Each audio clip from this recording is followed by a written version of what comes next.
All right, we'll get going here in just a couple of minutes, folks. Still got a bunch of people joining.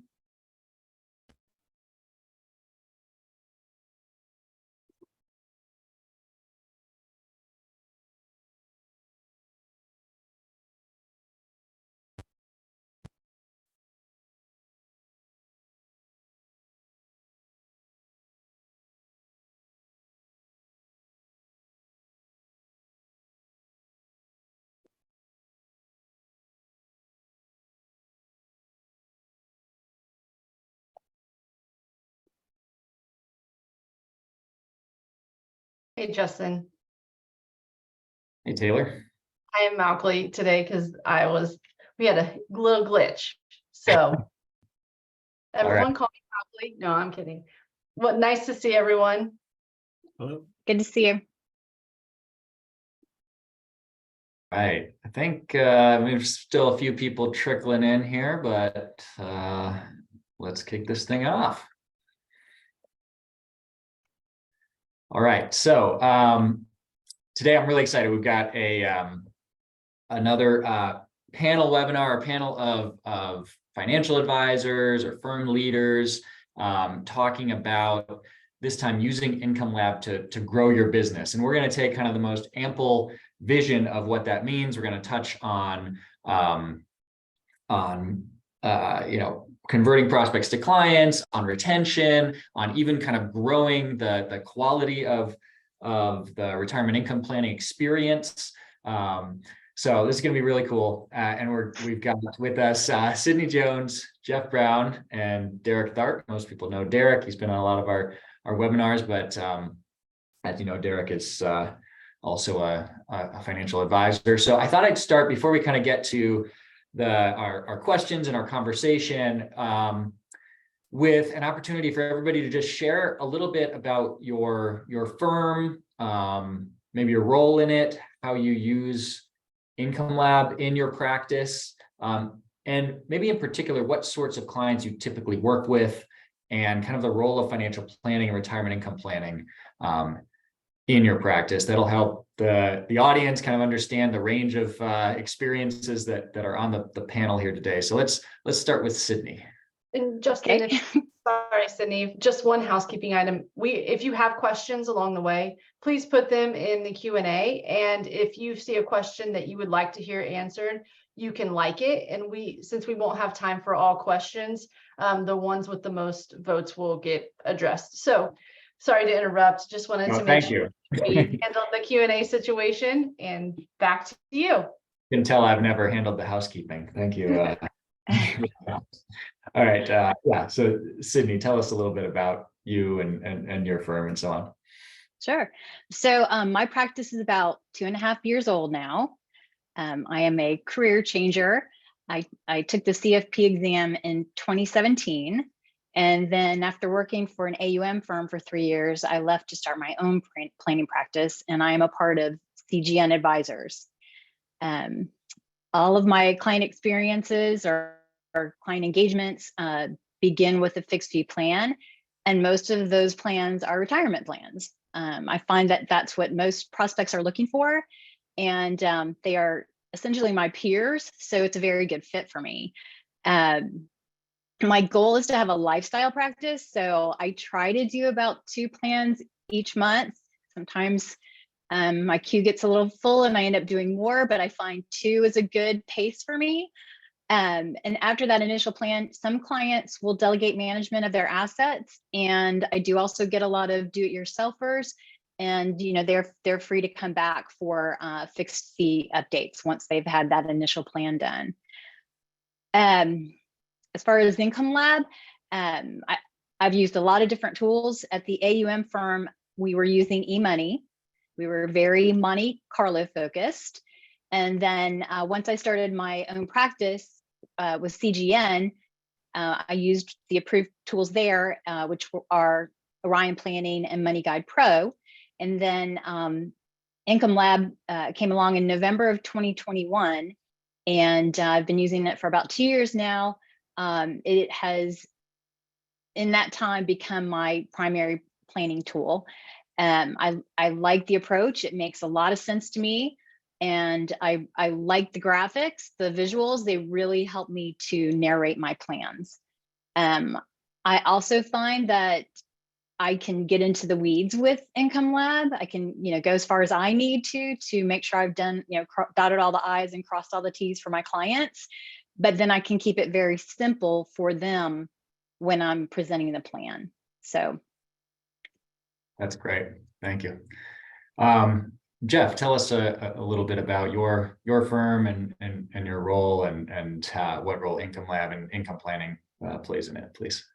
Sure. So I'm Jeff Brown, president of Stratos Private Wealth. I actually just this last year I sold a controlling interest of my firm to Stratos Wealth Partners. So I was BWM Financial, and then we're looking to grow a national oriented firm through the people that are already part of Stratos by offering sort of a streamlined single flag process, et cetera. And we're in the process of doing that. So I'm one of the rare people that like sell part of the business and then end up working harder. But that's kind of what's going on right now. So I have a different approach to looking at all things technology and client services. I started my career off as a financial planner 27 years ago.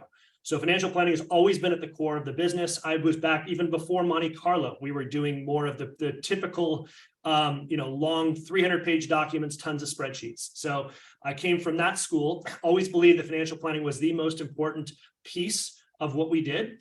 And the way I look at currently, what's important to know is I have multiple advisors at my firm currently. So even in my local office, I have 10 different advisors, both lead and associates. And as we look to grow more nationally, I believe I'm going to steal some lines from people here.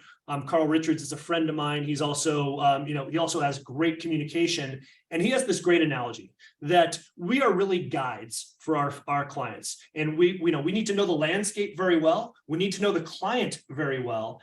And we're going to have the roadmap of where we want to go. We know we want to get from here to there, let's say to the top of this mountain, but it doesn't always work out that way.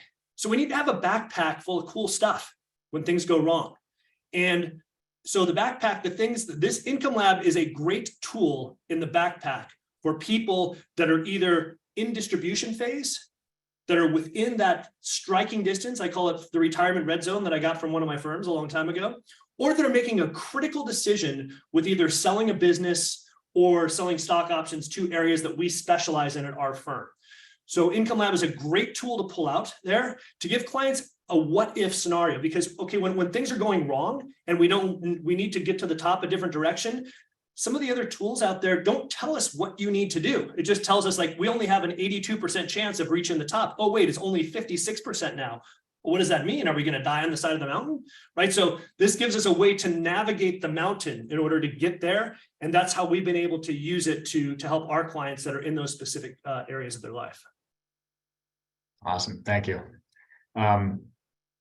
Derek, I know we've heard your experience with clients on other webinars and so on, but I don't know actually if we've ever asked kind of, on the financial advice practice side of your work life, what does that look like? And just tell us a bit about your practice and where Income Lab fits.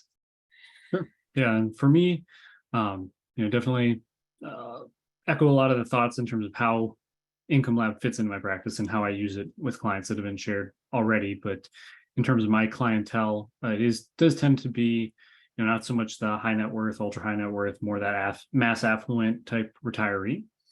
So a lot of people that also tend to be, I'd say, fairly frugal. If you've listened to me talk about Income Lab before, I mean, there's certain ways that I use the software. I found the software works best for me, where I might not run into certain scenarios. So it isn't uncommon for me to have clients that have a lot more of that upside that we're looking at. And maybe we can really get to the most conservative settings, and we can really plan around, trying to reduce that risk of the downward adjustment, but at the same time knowing that's going to put them on a trajectory of very likely accumulating far more than they need.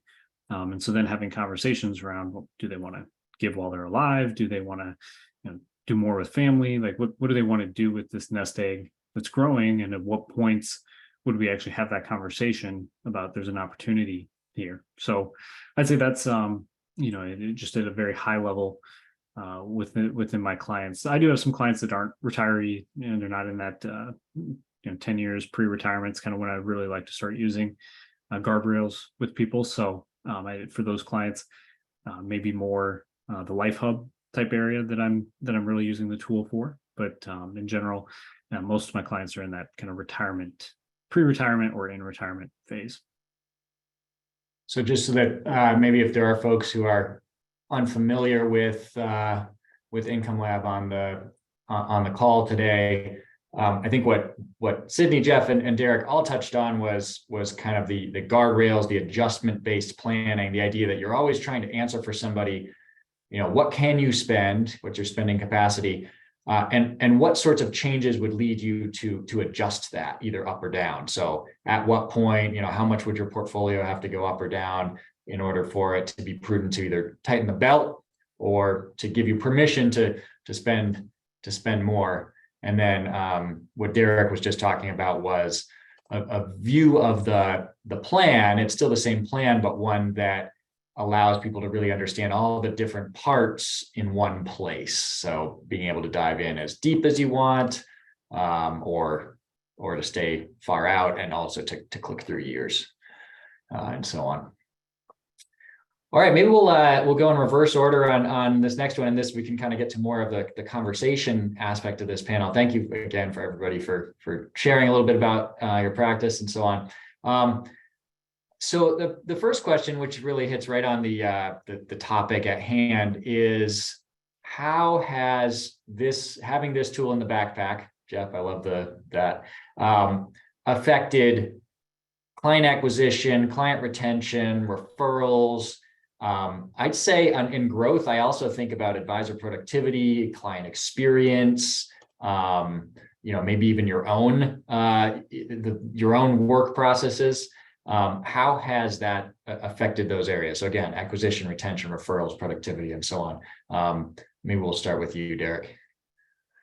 Yeah, I think for me, especially on the client acquisition side, when I'm sitting down and meeting with a client and having something different to present to them, because it's I actually will sometimes too run kind of a standard Monte Carlo projection just to know kind of what, if somebody's meeting with 3 different advisors, right, what are the 2 other advisors likely showing them, and to be able to talk from that in terms of saying, okay, you've probably seen the projection, maybe probability of success is around 95% or whatever it might be for their case. But here, I really want to paint a picture for putting together a real plan and actually having the ability to see what your income experience in retirement might look like, and at different risk levels, and why we want to do this planning on the front end rather than reactively down the road. And then so using things like the retirement stress test, that's a big favorite of mine, to be able to go in and show, okay, with a certain guardrail strategy, here's the actual income experience, putting people through some more stressful times in the market. But then also, I'd say a big one is the tax center, in terms of being able to quantify, okay, here's some potential tax savings long-term, or not, depends on what the plan is, but if there are some tax savings there, to really be able to quantify that and, put some kind of dollar value to that. I think that's very helpful when otherwise financial planning is just such an abstract service that a lot of people they have a hard time, what am I really getting for this? If I'm going to be paying a 1% fee or whatever it might be, how do I make sure that I'm doing something smart? And by being able to put some numbers to it, that certainly does help in situations where it looks favorable for saving them on their taxes, because when we talk through the nuances of what that strategy involves and filling up certain brackets and all of that, most of the people coming to me are not the types of people who would be doing something like that on their own. So have you gotten feedback in those, it sounds like kind of prospect experiences where maybe you're doing using a generalized tool or more of an accumulation tool and Income Lab? Have you gotten feedback on, oh, this looks different. Oh, this is, more what I had in mind, or what kinds of feedback do you get from clients or prospects? I think it's mostly been, really talking through the guardrails as a concept. And I think that really resonates with people in a way that just a probability of success doesn't. I actually think a lot of people don't necessarily think through the nuances of kind of the downside of Monte Carlo. So if somebody just sees a plan and they see they have a 95% probability of success, and that that 5% implied failure doesn't scare them, like it might for some people, but some people it won't. I don't know that they necessarily question that, but once they see that compared to a guardrails plan where we're saying, okay, here's where your portfolio would actually need to fall. To me, that lower guardrail is actually a very key communication piece. For somebody to know, okay, I've got $2.3 million or $2.2 million today. If my portfolio falls to 1.6 million, we'd be talking about cutting things back. And if we're cutting things back, we're talking about, in this case, looks like about roughly $700 spending change in that particular case. So being able to give somebody those numbers, I think is a really big deal, because when we go through the next downturn in the market, they know kind of ahead of time where that threshold is and what the reduction is. And particularly for somebody who says, yeah, $700 a month, I could easily cut that out of my budget. I think there's a lot of peace of mind there, and having a guardrails plan that you can't have just from knowing there's a 95% probability of success. Awesome.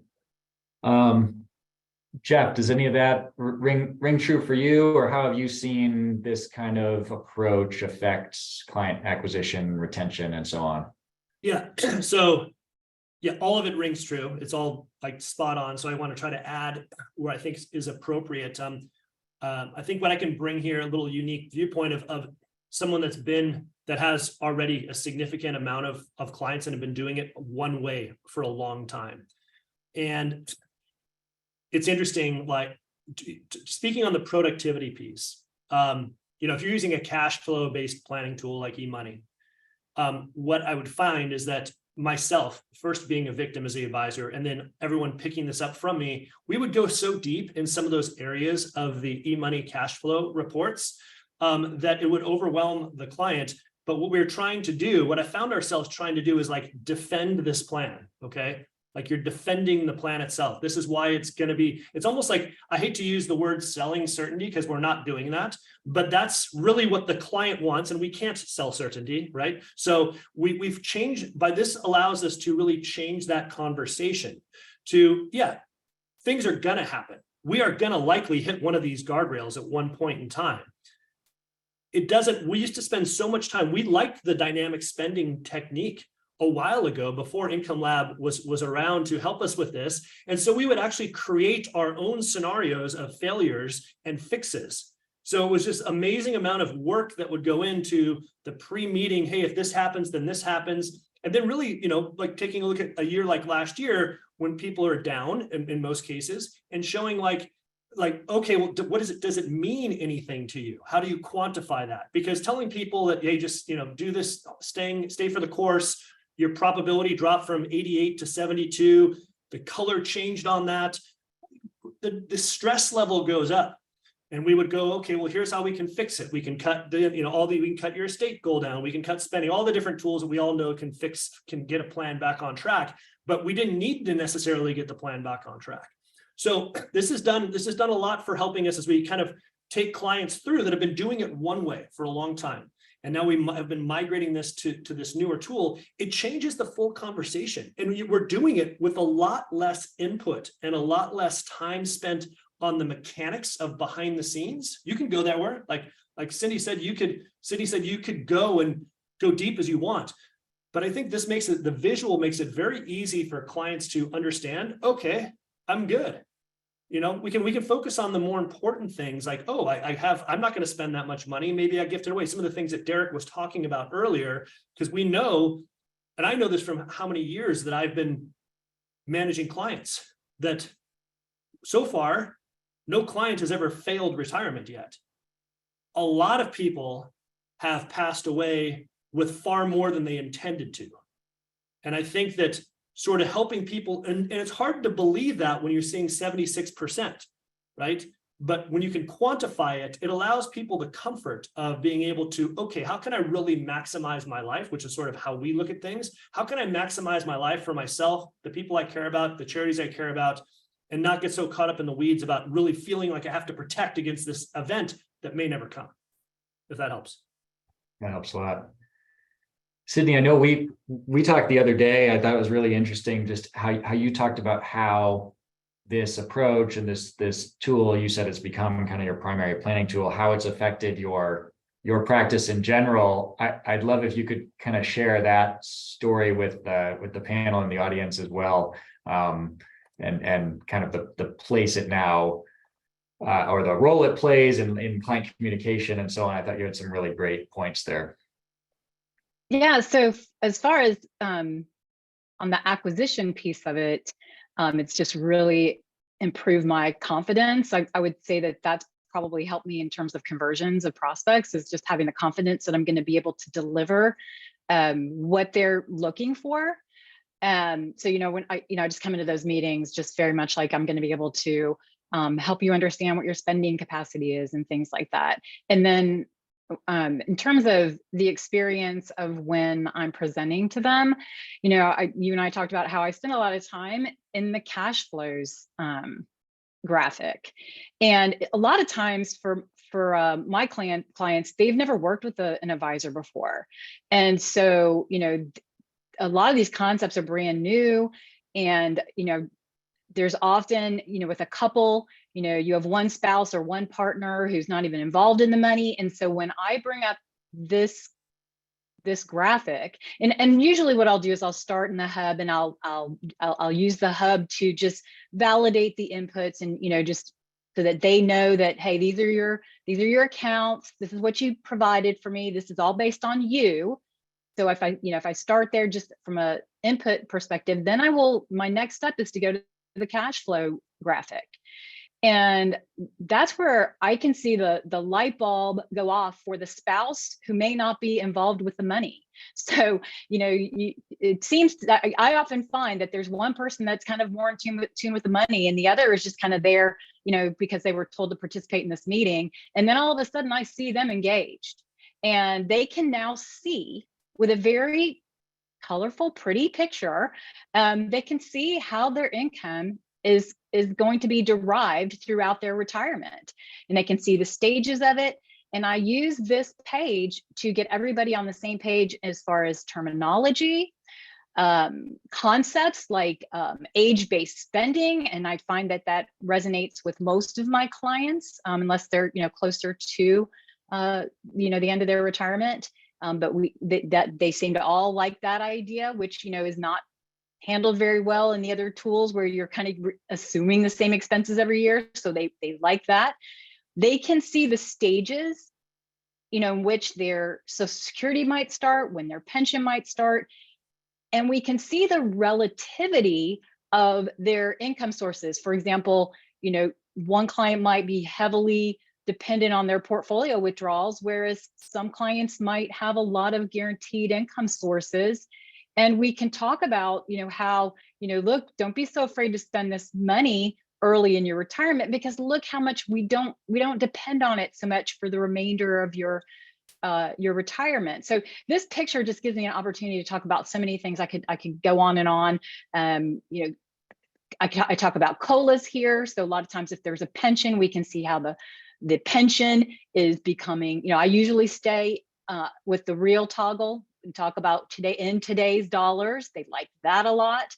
And you can see with a pension how it kind of becomes narrow as you get closer. And so we talk about, why it might be important for, to do a survivor and 100% option for a pension, because we talk about how, look, that bar, the purple bar, or maybe it's the blue bar, goes away. So, I really spend a lot of time here, and it gets everybody kind of comfortable before I even start talking about guardrails and what their spending capacity is. I often will say, in fact, pay no attention to the vertical bar and the numbers there. Let's just talk about your sources of income for a minute. And then once we've got that all kind of understood, terminology, then I'll start talking about, okay, we're suggesting you start with an income of this. And when I'm saying income, I'm not talking about portfolio withdrawals. I'm talking about an income made up of different sources based on different times. then that is when I either go to the historical analysis to talk about, why am I saying that this amount is appropriate for you? And, you know, it can talk about, look, if you had a crystal ball and you started your retirement in June of, or wherever you are on the graph, February of 1973, if you had that crystal ball, you would have known, you would have been okay to spend about $16,000 a month, you know, but you know, we didn't know that. So now what we're doing is saying, look, over all these periods of time, there's a pretty good or reasonable starting point that would have survived all these historical periods. I know you also mentioned to me that even the terminology spending capacity and a focus on sort of what can I spend. Well, two things. I believe you said clients really like that. They say, well, that's what I'm looking for. And also it changed your process from, you know, initially having to focus on really in-depth expense planning to sort of putting that later in the process, if at all. Yes, I happily gave up asking for expenses. When I'm asking for documents before I do a plan, I will make it optional. I'll say you can provide that. I have found that doing plans, a lot of times that will keep them from getting information to me, because they're like, I really need to get into Quicken and get all my categories up to date and all this and that. And I'm like, look, don't worry about it. You know, if you have expenses, if you feel like you know what you're spending, you know, provide that and we'll take a look at it. But we do the spending capacity, and then, you know, I can tell relatively if they're not yet retired and I am, you know, putting in their current income, I can see the relativity between what their current income is based on their employer wages, or, you know, their self-employment, whatever they've got coming in. I can tell relatively whether that spending capacity, you know, if the bar is super high, you know, now, and their spending capacity drops, then I know we may have an issue. Now, of course, there's, you know, depending on how I've set up, you know, there's FICA in that bar and things like that. So we make sure that that's all accounted for.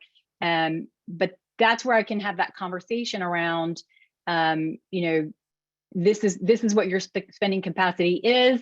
We may need to think about, you know, what are we spending today? And then it's not my forte to work on budgeting. If I feel like they've really got a challenge with this, I will refer them to a financial coach or a financial counselor where they can work on that.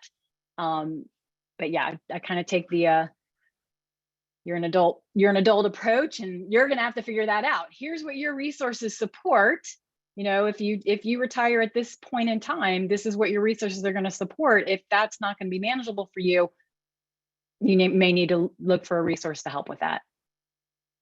I think I saw Jeff and Derek nodding with that point of kind of during, maybe it's an intake process or something, that one of the big hurdles is give me a view of your expenses. Have you, Derek and Jeff, run into that before? As like, that's it's one thing to say, here are my statements, or here's my pension, but it's another to get in the weeds. Yeah, I'll say that people hate it. Most people don't have a great budget. It's nothing an exercise they really want to do, at least out of the gate. If you're trying to onboard a potential new client, it is a big roadblock. It is, however, pretty easy to get rough numbers for folks. Like, you know, whether it's 15 a month or 17 or 19, they're not going to be off by, like, you know, a third of that money. So what this does very well, which is a complete game changer versus the other tools that you're really putting in the exact goals. This is going to tell you what you can spend. And I think for it's interesting. I found the clients that have even more money, they care a lot less about a budget. They just want to know, like, okay, how much can I spend based on what I have? And this does a very good job of letting people know what that number is and how it can change. And then if they want to get in the weeds later, then we can, right? We can do, we have all kinds of techniques of using your credit card bills and making it easy for people so they don't have to get too far down and start opening a Quicken account or something like that. But I think it's done a really good job of just reframing that initial conversation to where you can just completely remove that from the questionnaire, if you will. So Yeah, maybe I I'll- would just Go ahead, Derek. I would echo those same points and just say that for me, it really, I just don't get accurate information. Oftentimes, even when somebody does give me information, it's very common. If somebody does give me a budget, I look at it and say, no, this is too low. Like, like you're missing things here. There's not things that are accounted for. Or, the way at the end of the day, what I like to do is take a very high level look and say, okay, if you're really spending this much, you should have X amount of surplus. Like, where did that money go? Where did you save it? And if I can look at what they're saving into different accounts, what they're paying in taxes, as long as I know that debt balances are remaining the same, they're not racking up credit card debt or something like that, we know just kind of what that total amount that's flowing through their expenses is. Then you add in the things that change in retirement, right? Mortgage goes away, things like that. There's so many pieces that, to me, I would rather just get a plan in place, remove the friction to actually getting to that point. And then if there's something to dive into, we can always try and get them on a budget, try and get them, sharing that information, but really try to minimize, even to the point that I'll usually put together an initial plan, even without asking for statements or anything else. I'll try to gather that information in terms of, 401k, how much is in your 401k? If somebody's like, oh, and I'm not quite sure, can they give me a ballpark? Is it 1.1 million versus 1.8 million, right? So getting that very close, or that roughly close estimate, we can always fine tune that very easily once the plan is built out. But I want to eliminate any friction I can to getting that initial plan in place. So I think what I've heard everybody say is that this way of doing things has helped a lot in the kind of client onboarding and conversion and intake process, and that the communication and the framing really hits home with them. Maybe to shift to even earlier in that process, are there any particular growth strategies or initiatives that you have developed, or that you're thinking about developing that are influenced by Income Lab or retirement income planning in this way? So any kind of like, how am I kind of generating those leads? I'll take a stab at it, because we are doing something right now on that. So it's not live yet. We're going through the benefit of having kind of a larger firm. I got a marketing person that can do a lot of the work for me. And actually, we've been working with your team, Justin, to kind of work through lead magnets on our website. We're really going to build out an entire section of our website around retirement income planning. So for us business owners, executives with concentrated positions, and income planning. And we're going to be using the dynamic income, the dynamic spending and guardrails is kind of the core of that whole philosophy. So really showcasing this particular software, kind of talking about it versus Monte Carlo, not like, that Monte Carlo is necessarily bad, it's just how this can provide more information to make those decisions. And I think with other sort of ideas around, that transition to retirement, that a lot of people, the anxiety around it gets so high around that.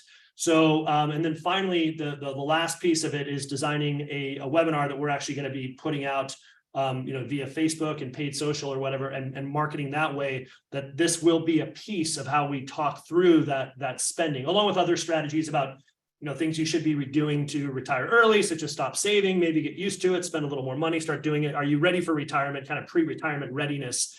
Mentally, and not this is the financial piece of it, but mentally, are you prepared to make that move, or how can you kind of trim down and get yourself kind of closer to retirement without actually pulling the trigger or waiting till like some magic pie in the sky year? So we're targeting the release of all of that by the end of the fourth quarter of this year, and pretty far along it so far. And I would once again kind of give you guys props over there for helping us with some of the taking the materials that we have in mind and adding some of the sophistication that you have from doing this for so long and helping us to create kind of world-class pieces around that. Yeah, that's been fun. And I'm definitely looking forward to seeing the impact of that later on.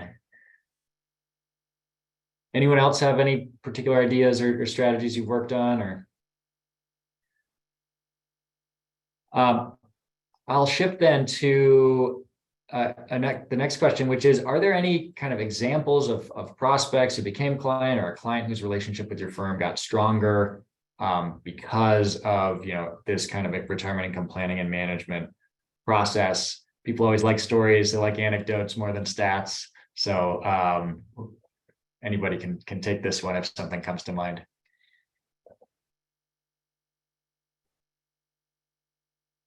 Well, I would say I'll give I've a been- recent. Oh, go ahead. I was going to say that I've done a fair amount of writing, obviously online, related to the guardrails and just education around that. A lot of that actually has been more intended for advisors, and it's something I'm wanting to kind of pivot a little bit more towards education towards consumers and just general education there. But yeah, I mean, I've definitely had people who've reached out to me and said, okay, this guardrails thing makes way more sense than everything I've read before. I really want to get a plan put together. How can we work together? How can we do that? Like, that's a very real thing that's happened for me. I've also had some people who go into the process thinking they're more DIY type planners, and have gone through the process and realized, wait a minute, maybe I'm not quite, maybe there's more complexity to this. And it's not just the retirement income planning, there's tax planning, there's all the different Medicare, Social Security, how that all fits together.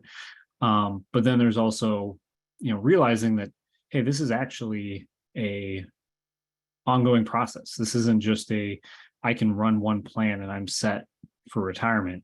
I actually need to update this and make adjustments over time. And, maybe I feel sharp doing that now at 62, but am I going to feel that sharp doing that at 75, 80? Is that the time I want to be looking for an advisor?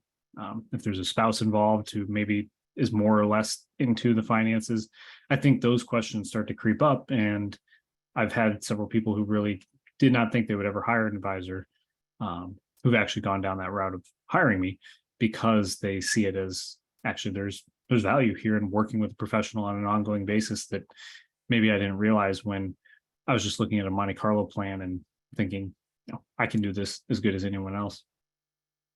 That's really interesting. Yeah, great point. Sydney, how about you? Well, I was just going to relay a very recent experience that I had with a client who had just been presented with a severance package and wanted to compare that with, hanging in there and working for another year or so. And I put together his plan, the two scenarios, and he said, this is exactly what I needed to be able to make this decision. And so it just really felt, great to be able to, get someone to visualize, these two, distinct choices.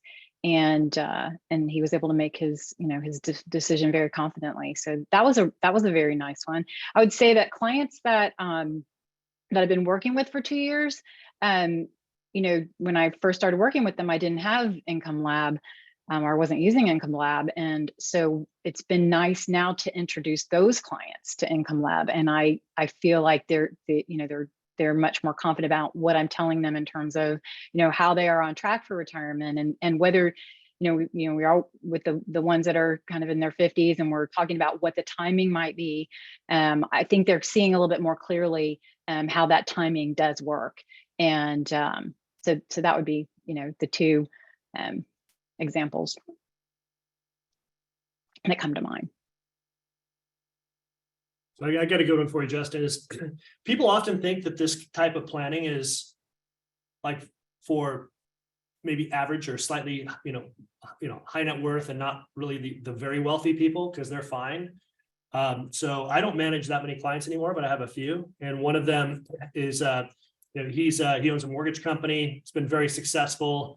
Obviously, everyone's probably seen what mortgage rates have done recently. So his company is not doing as fantastic as it was, but his lifestyle is very nice, if you will.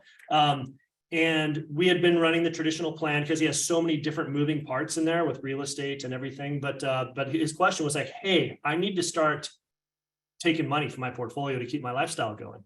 And I was going to save before. My company's not worth what it was if I sell it. So he had some big changes and he was stressed out, like pretty stressed. And so I hadn't thought about using this for him just because his net worth was so high. Like, how are you going to be, but the peace of mind that it gave him when going through this to see, oh, okay, well, I can actually start taking money out now. I didn't think through that. This is how much you could take out now. This is how much it could be later. If you sell your business for this amount, right? One input change how it can change it over time. It just kind of took it to a new light because he lives in dollars. He doesn't live in percentages, right? It's same thing on his money that he has invested. Okay, I'm up 8%. What is that? How much money did I make? And this takes it and puts it in the dollar terms that people understand, rather than the percent that they can't really get their arms around sometimes. So it was very helpful for him, a very recent experience as well. Nice. Yeah, that's a great one. I think there's so many questions in the Q&A. Maybe we'll shift to that. So I don't know if Taylor, if you've had a chance to look through and kind of see which ones are the most upvoted, but maybe we'll take some questions. Yeah, we have, and if you're in the question area, please feel free to upvote them. We have a highest voted one. Derek brought up in a recent guardrails webinar how the historical testing of a guardrail strategy actually fails. Curious quantitatively how that compares to what we're seeing here. Quantitatively, sorry. Derek. Yeah, and so for that, to reply to that in terms of the recent webinar, I think that was really more focused on looking at the Guyton-Klinger framework and how that really wasn't a good framework when you look at those distribution rate driven type approaches and just how sharp historically of declines you would have seen under a plan like that. So that's, kind of the historical background there that we were really looking at was if you're using one of these, approaches like the Guyton-Klinger, what is that actual income experience like? And it just, for most people, I think, looking at too big of a reduction, we were finding numbers 50% or more real spending declines. I know Wade Pfau has some research where he's indicated 80% spending declines in kind of the worst case scenarios under Guyton-Klinger. And to me, that's just not a good plan. That's not a reasonable plan, right? When Jeff was talking about kind of mapping out the territory, right, where we're taking clients, right? If you do that mapping exercise and you knew that there is the probability, or not maybe stay away from probability, but the possibility of that high of spending declines was very real, and even very high spending declines in less drastic scenarios. I think you might want to rethink the course you're on, unless somebody, I should never say never, right? Somebody might be truly open to a very drastic spending cut, but for most people, that's not going to be realistic. But I think going into the stress test, like Justin has here, is the perfect way to have that conversation and actually be able to talk about quantitatively what these strategies would have looked like historically had somebody used them, and adjust it. You might see that you start at one guardrail setting and somebody says, that's maybe not quite too much of a downside risk for me. Well, you can go in, you can adjust where the risk level of the guardrails, you could bring that risk level down. You might even look at things like capping kind of the upside, putting that ceiling on the plan, and that's going to further buffer on the lower end. But actually having a conversation until somebody says, yeah, if that's what going through the financial crisis looks like, or going through Great Depression looks like historically using this strategy, that works for me. And if that works for somebody, then I feel like you've found that right strategy, and kind of through that mapping exercise, you're heading with them on the right journey as you start that. And I think Derek and I are going to do a webinar next month in September that kind of recaps some of the things that Derek went over in that KITSIS webinar, but also with some other materials to really talk about why this approach to guardrails, which is a holistic, full, customized risk-based guardrails instead of just focused on withdrawal rates, why those work so much better. Thanks. I'm going to combine kind of two questions here. The question is, how is Income Lab being used with prospects versus when they become clients? And with that, what kind of materials are you using as your final summary, or what materials within Income Lab, whether it's a report or dashboard per se, that you're using with those clients. I'll jump in because I think we've done it the same way for a long time. I have found that people very much, at least the people we work with, very much prefer the interactive way of going through the financial plan, the way that Justin's been sharing a screen here.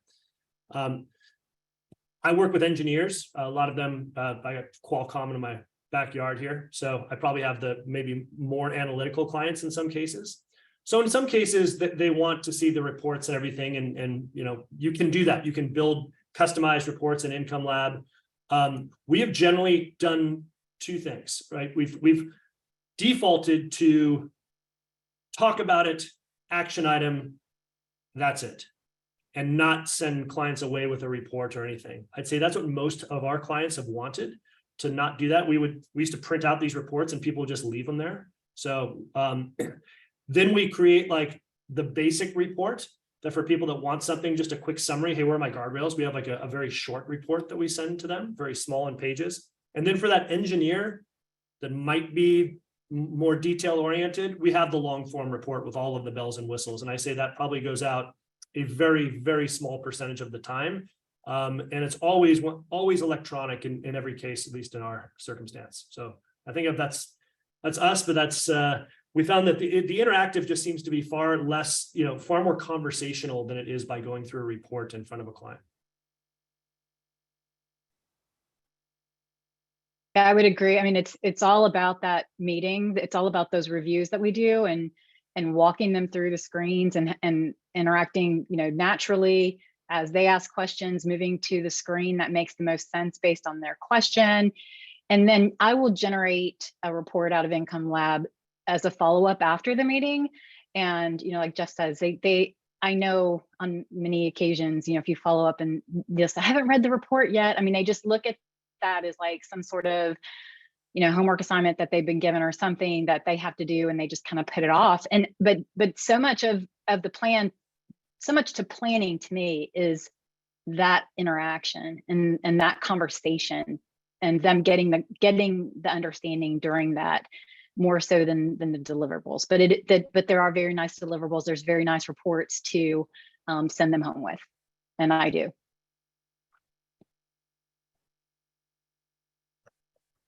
And I can just quickly chime in that for me, really the guardrails are kind of that, you know, touchstone I want to always come back to. Here's where you're at in your guardrails.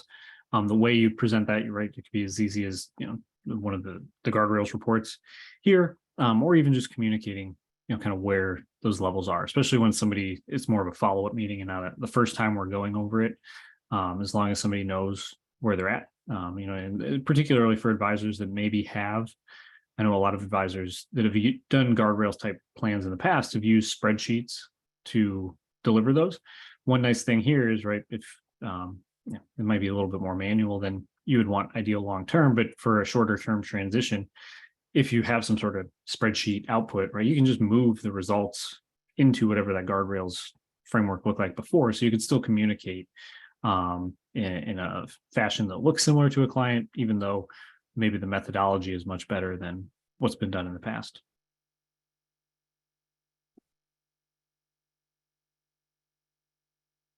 Okay, let's see here.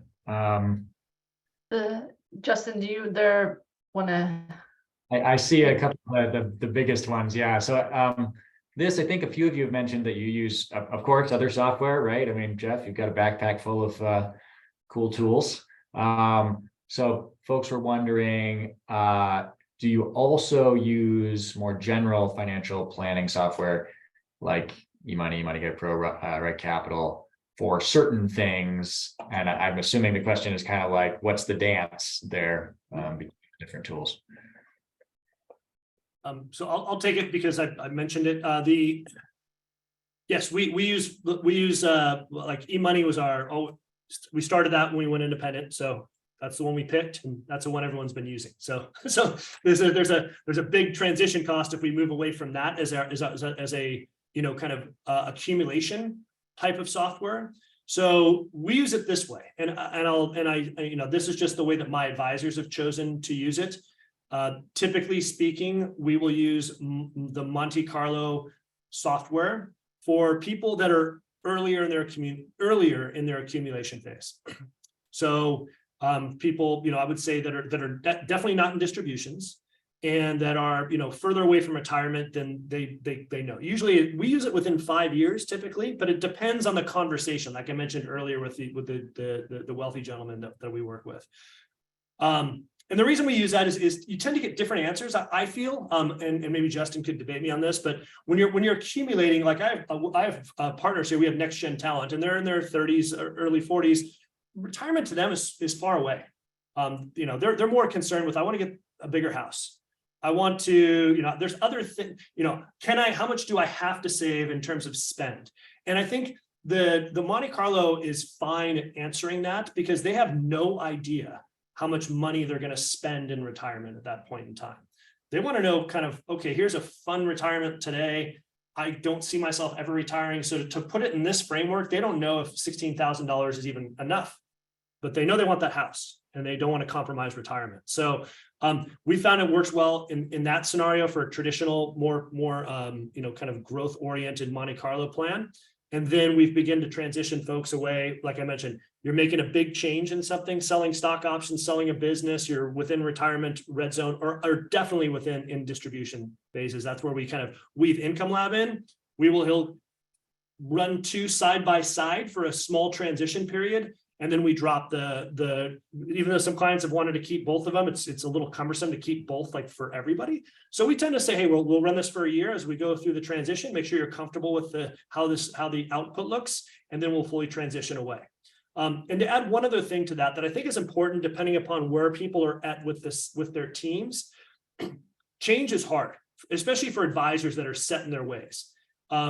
And what we have a pairing here where we have lead advisors and associate advisors. And what we're doing is we're using Income Lab as a way for our associate advisors to become a specialist at something, to begin to kind of take over some of that presentation of the meetings, take the burden off of the lead advisor to learn a totally different tool from scratch. And it accomplishes a lot of things at the same time. So it empowers the associate, gives them a specialty, allows more communication with the clients. The lead advisor can begin to sometimes transition some of those clients away from them as it moves into a software tool that's now a lot easier, in my opinion, to track and use going forward to help the clients. Yeah, it's interesting that telling somebody that in 20 years they could spend 16.6 is just not even that helpful, but telling them that, oh, and by the way, if you had this amount and it changed to this, then you would change to this, is even less helpful. I mean, it's just like even the guardrails concept is sort of silly when you're 20, 30 years out. So I totally agree with you. Before we move on to the next question, we had someone ask just about pricing, and I know some people will drop off as we get towards the very end. But just so everyone knows, we do have a $20 per month for the first 3 months of your subscription, and then we do offer some discounts for networks and associations that folks are associated with. So I want to make sure that we touch on that before everyone starts to drop off as we get towards the end of the hour here.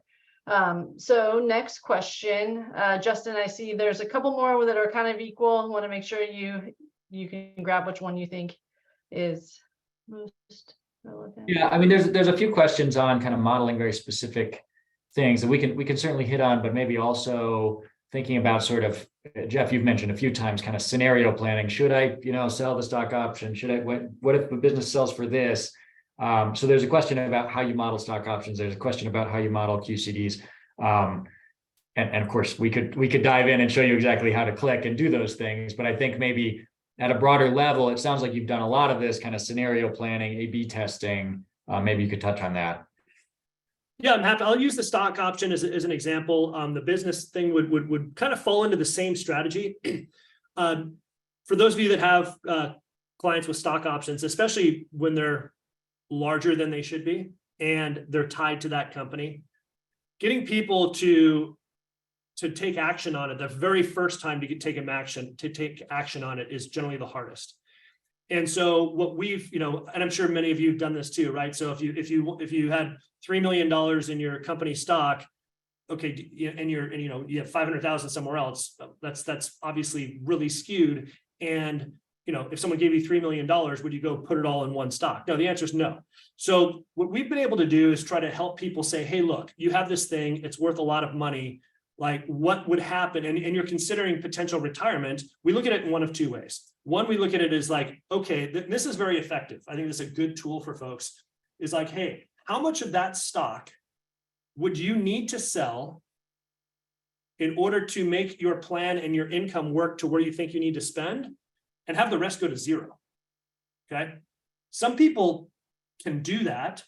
And it's pretty amazing. That has helped more of our clients take that initial action to do that initial level of diversification that's necessary. And we've seen people sell large amounts of stock to do that. Then they feel good about like, hey, we're pretty good on the other. We don't even have to count it, at least at the current price. Or we've developed saying, hey, this is the minimum we design a sell strategy or hedging strategy around that. So the same thing works for a business too.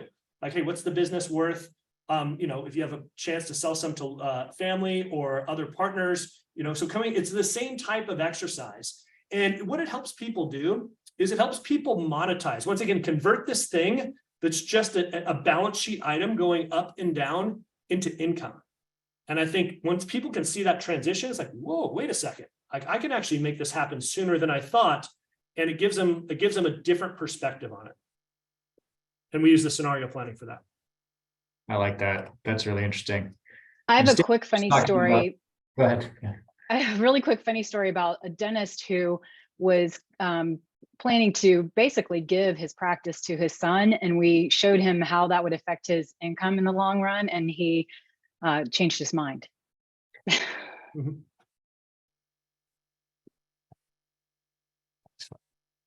Okay, I think we. I think this is a wrap up. We are at Yeah. the very end. I think that a lot of people drop off. And does anybody have any closing remarks on, what they want to share for how they're growing their business with Income Lab? I think we've covered a lot of great ground. I just want to thank everybody.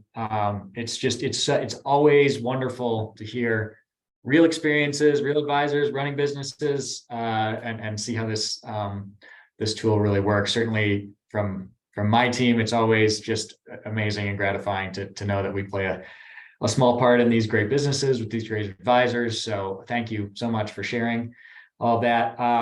For everybody on the call, please join us again next month. We have our webinar for kind of a Q&A webinar, Lab Talk Tuesdays. And as I mentioned, toward the end of the month, Derek and I will be doing something on guardrails and different approaches to guardrails and why Income Lab uses this holistic risk-based guardrail approach and why that's scalable and good for productivity and so on. So hope you'll join us for those. And again, Sydney, Jeff, Derek, thank you so much. Thank you. Thank you. you. Thank you all. Bye.